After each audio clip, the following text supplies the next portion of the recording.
In this video, I will show you how to buy tokens on Uniswap with MetaMask. This is a step-by-step guide, so let's get started.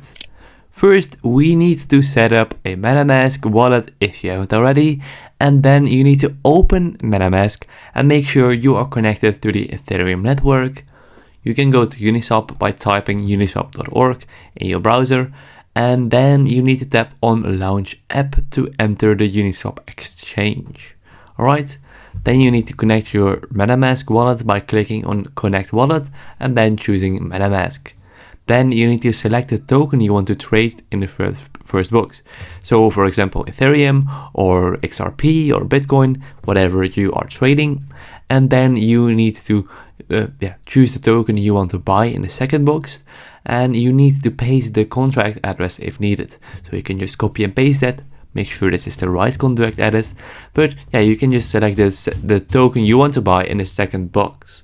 Alright, so then you need to enter the amount of Ethereum or other token to swap in the first box.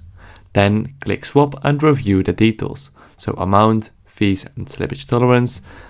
You can just see all of this. Make sure, by the way, if you send a large amount of money, make sure to always test it with a smaller amount first to see it actually, that it actually arrives in your account, and then send the other bigger amount. Alright, then confirm the swap in MetaMask and approve the gas fees. If you're trading Ethereum or swapping Ethereum, the gas fees can become very high, so it might be a great idea to trade or to swap XRP, for example. And then you need to wait for the transaction to be confirmed on the Ethereum network. Once confirmed, check your MetaMask wallet for the new tokens. So while waiting, you can check if your transaction is coming through by copying the transaction ID and then pasting it into a blockchain scanner, which basically allows you to check the status of your transaction. So that is basically it. That is how you buy tokens on Uniswap with MetaMask. I hope this video was helpful, and if it was helpful, please consider subscribing to the channel, and I will see you guys in the next video. Thanks for watching.